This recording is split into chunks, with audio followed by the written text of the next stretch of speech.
Hi, Darren Hunter here, and whenever I suggest new fees or better fees, I usually get stonewalled with, but Darren, what's the management fee for? So let's pull that apart at the moment. You know, some years ago, right back in the year 2000, I started with an agency. I was a senior in the office. In fact, I was getting paid a commission on total fees coming in. And I looked at the fee structure when I first started and I thought, well, those fees suck. And I changed this and changed that because I knew I could do better. But there was one fee that I'd never charged before. I didn't even know the fee existed out there. Certainly had never seen my rivals ever charge it. It was a final inspection fee. Now, this was, of course, in South Australia, and I charged that fee thinking, well, final inspections suck. They're so hard. They're full of conflict and stress and all of those problems.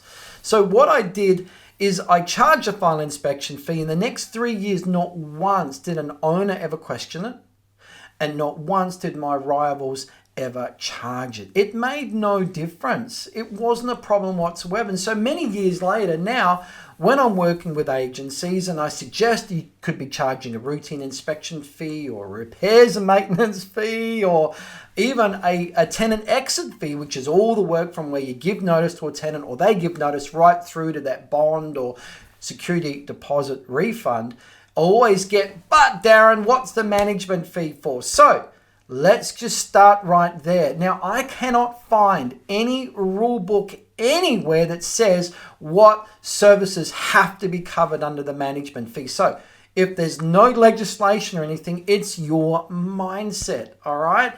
And so let's just move on with that. Now, if you want to apply that principle that you shouldn't be charging those extra fees I've just talked about, then my question to you, let's just be reasonable about this. Why are you charging a leasing fee separate from your management fee? Why isn't that also covered under your management fee? Or you're charging a marketing fee separately or a lease renewal fee separately or other fees separate to your management fee? You see, why have you suddenly said, well, those fees have to be covered under the management fee? Again, it's simply your mindset.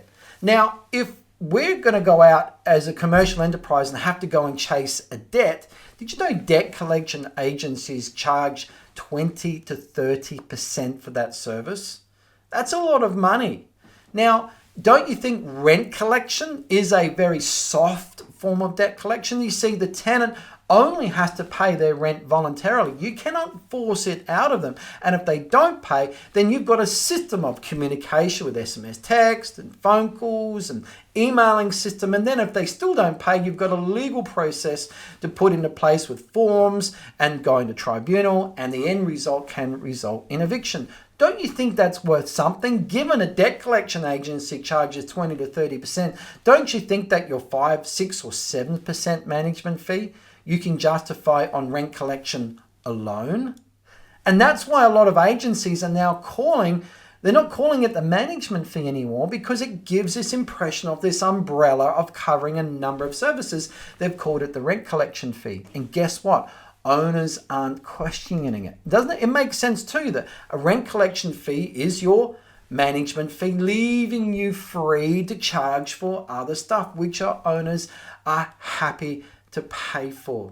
All right. So next time you're considering that, now let me just tell you another story with the repairs and maintenance fee. This is a big one for Australian agencies to swallow. Now, we find it quite easy to do this in New Zealand because around about 50% of agents in New Zealand are already charging a repairs and maintenance fee. No one actually questions it really there. In Australia, owners don't question it either. But what I've found, for example, in South Australia, there are 3 agents I'm aware of that charge a repairs and maintenance fee. Now, all of those agents are separate from each other. They're all surrounded by agents that don't charge that fee. And I went to one particular agency and I said, how are you charging this repairs and maintenance fee? And they said, well, what do you mean, Darren? I said, well, don't you get owners resist you on this? I said, no, we've been charging it for 12 years. No one's ever questioned it, and we don't care what our rivals do. It doesn't matter here. We just get it. And that's the point with these extra add-on fees. You simply ask for them, you will get them.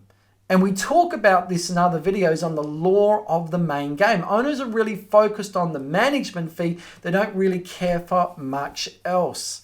All right, so just be careful around that. What's the management fee for, Darren? What's it supposed to cover? And the amount of agencies that I've worked with their BDMs at first thought, for example, a routine inspection fee has to be covered under the management fee. When they go out and ask for it, they're surprised to see owners aren't questioning it, okay? And that's the whole point, is that you need to be paid better for what you do. Start considering those extra add-on fees that you can be charging. And just because your rivals aren't charging them, it doesn't make any difference whatsoever. Give it a go. Take care.